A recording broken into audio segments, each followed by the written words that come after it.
com fome, bem, criamos o auxílio emergencial. Sobre esse lance de ficar em casa, foi bem no começo da pandemia, Sim. mas foi um cabo de guerra, isso daí, entre os Eu, no mundo governadores, todo, o contrário. Deixar bem claro aqui, para não ter dúvida. Eu, no mundo todo, o contrário é isso. sobre ficar em Ficar em casa. casa, sim. Tá. Mas será, presidente, que assim, hoje a gente olhando tudo que passou e tudo mais, assim, talvez a gente tenha uma análise um pouco diferente. Porque a gente hoje, pelo menos, faz uma ideia do como as coisas aconteceram, sobre as vacinas e tudo mais. Mas será que esse fica em casa, num primeiro momento, um fica em casa mais radical, não garantiria que as pessoas poderiam voltar para suas vidas normais mais rapidamente? Nova York. O maior número de contaminados foram que ficaram em casa.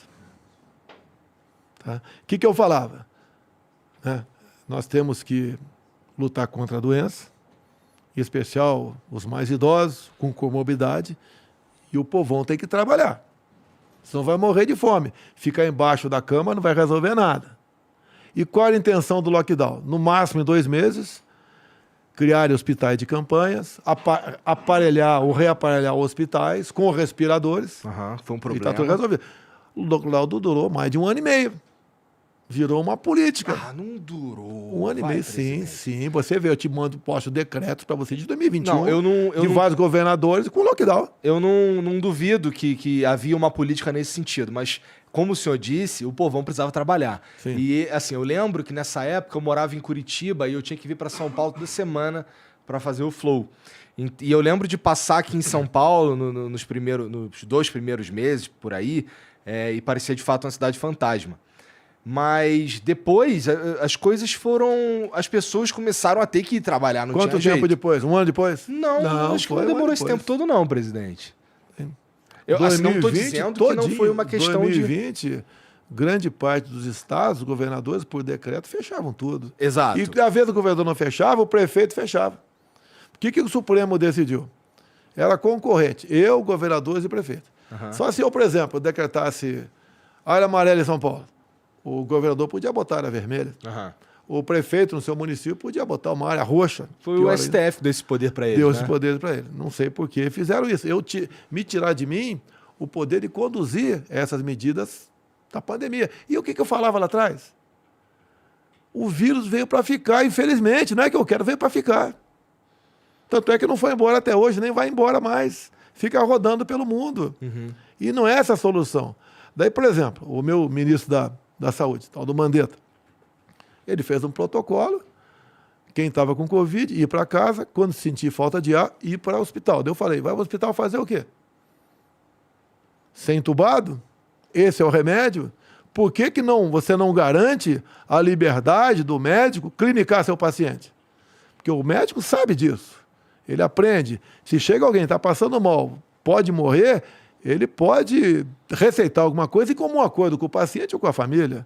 Então o tratamento precoce deixou de existir. Eu ainda falei para o Mandetta, vai para o hospital para ser entubado, o remédio é tubo, por que não deixar o médico clinicar?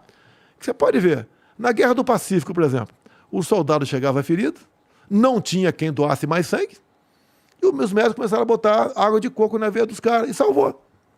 Os remédios, muitas vezes, são descobertos por acaso. Você pega a África subsaariana, daí o pessoal fala, não tem informações precisas sobre a África. Por que morreu pouca gente lá? Proporcionalmente falando. Eles tomavam remédio, não vou falar aqui para evitar aí, eu querer derrubar a tua live aqui, um remédio que servia para combater a cegueira dos rios. Você pode ver, o que aconteceu com a China agora, há poucas semanas? Uma crise de Covid na China. Eu te pergunto, a Coronavac de onde é? Não é da China? Eles não tomaram a vacina? Ou se tomaram, por que não teve eficácia? Você não pode discutir esse assunto. Você fica proibido de discutir esse assunto. Eu discuti com embaixadores do mundo todo, no Brasil, conversando, ligando para médicos. Região amazônica. Qual o percentual de morte entre civis e militares? Muito maior entre os civis. Os militares estavam usando usando para combater o negócio da malária. E acabou, a hidroxicloroquina. Da malária. Tá. Eu tomei quando eu passei mal. No dia seguinte estava bom, coincidência ou não. Eu vou em eventos por aí. Às vezes tem 2 a 3 mil pessoas me assistindo. Quem é que contraiu o Covid? 70% levanta o braço. Quem usou isso ou aquilo? 90% levanta o braço. Funcionou. E é uma coisa imediata. Mas, pô, presidente, isso é meio que lutar contra a comunidade científica. Não. Tá não todo é, mundo no começo da pandemia. Contra a indústria farmacêutica, é uma diferença grande. É que no começo da pandemia... E a comunidade científica, em grande parte, representa a indústria farmacêutica. Isso chama de liberdade. Mas é que eu conversei com vários cientistas aqui, inclusive a Esther Sabino, que foi uma brasileira, que foi uma das primeiras, se não me engano, a primeira a sequenciar o coronavírus e tal. E ela estava falando sobre esses remédios aí, que no início, que as pessoas não sabiam como lidar com o corona, foram feitos diversos testes com remédios, e a hidroxicloroquina, a azitromicina, esses remédios aí, eles chegam com uma proposta de, esse remédio serve para outra coisa, mas parece que ele diminui a carga viral, qualquer coisa nesse sentido aí que eu também não vou saber com certeza, aí pesquisem, tá? Nem mesma coisa das máscaras, tira a máscara, bota a máscara, não sei direito como é que funciona. Mas depois, assim, começaram a surgir os estudos dizendo que o lance esses remédios, eles não têm uma relação direta entre ficar bom ou não. Pode ser que não tenha nenhuma mesmo, né? Pode ser. Pode ser um placebo? Pode ser. Mas chama-se liberdade médica, autonomia médica, que foi também castrado essa questão. Você quer ver? Quando se fala em vacina, me acusam de não ter comprado vacina. Em 2020, quando é que começou a primeira vacina? Em dezembro, no Reino Unido. A Pfizer, eu vi o presidente da Pfizer dizendo que estava em negociação com o governo brasileiro desde maio, eu acho, 2020. Sim. Né? 2020. E aí, como é que foi? Por que olha que só, não... o que acontece? Vai. Eu acredito que 90% do pessoal que está me ouvindo aqui não lê a bula de remédio.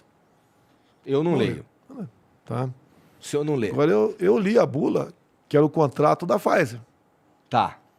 Em 2020, estava escrito lá, um dos itens, não nos responsabilizamos por qualquer efeito colateral. Falei, peraí. Mas isso não é padrão? Não. Tipo, os Estados Unidos assinam uma parada Ninguém é dessa. contra a vacina. Eu tomei um montão de vacina na minha vida. Essa agora é uma vacina experimental. Uhum. Quem está fabricando não se responde, que efeitos colaterais são esses? Daí eu lancei aquela do jacaré. Pelo amor de Deus, cara. Uma figura de linguagem. O mundo caiu na minha cabeça. Eu já falei algumas vezes aqui, não é porque o senhor está na minha frente, não, mas eu já falei aqui que tem tanta coisa para criticar isso, daí não me parece ser uma melhor delas, né? Eu poderia falar outro bichinho qualquer, né? Quem sabe fosse mais simpático, tá certo? Mas figura de linguagem, o mundo caiu na minha cabeça. Castraram a liberdade do médico. Inclusive teve um projeto de lei do senador, agora vale a pena ouvir, do senhor Omar Aziz, que eu dei uma força no projeto de lei dele. Ele condenava até 3 anos de cadeia o médico que receitasse qualquer coisa fora da bula. Até a vovó, né, o chazinho da vovó, ia ser condenado. E tem muito remédio que você usa para uma coisa hoje, mas é recomendado para outra. Sim. Então ele queria 3 anos de cadeia. Agora, o Omar Aziz tem uma história bacana. Eu podia ter acabado com a CPI logo no começo. Chegou lá uma medida provisória nossa, tratando desses assuntos, e daí ele entrou com uma emenda... juntamente com o deputado federal Renildo Calheiros, irmão do Renan Calheiros, a mesma emenda, dizendo o seguinte, né, que prefeitos e governadores podiam comprar qualquer vacina no mundo, sem certificação da Anvisa e sem licitação. E quem ia pagar a conta era o governo federal. Se eu faço vista grossa ou deixo aprovar, estava sendo feita a festa de muitos governadores e prefeitos. Então tem muita gente honesta, não ia fazer isso aí. Tá? Deixar bem claro isso aí. Imagine a festa que ia ser. O consórcio do Nordeste, são 9 governadores, já fizeram a festa. Quando a gente mandava dinheiro para lá, tu lembra dos 50 milhões para comprar respiradores? Via Carlos Gabas, que quase foi ministro da Defesa do governo Dilma. Tá? Ele pegou 50 milhões e comprou, entre aspas, gastou com uma casa de maconha, gastou 50 milhões e não recebeu um só respirador? Carlos Gabas. Você pode ver. Isso foi... Eu vi que eles tinham negócios ligados à maconha. Mas que uma casa de maconha. Mas que eles fizeram isso daí, vou anotar aqui para dar uma pesquisada depois. Tá. Então, o que acontece? gastaram 50 milhões, pagaram, não receberam um só respirador. Quantos nordestinos que não morreram por falta de ar, por essa irresponsabilidade? E na CPI, quando um senador lá, isento, entrou com um pedido para convocar o Carlos Gabas, o que o Renan Calheiros fez? Não estamos aqui para apurar desvio de recursos.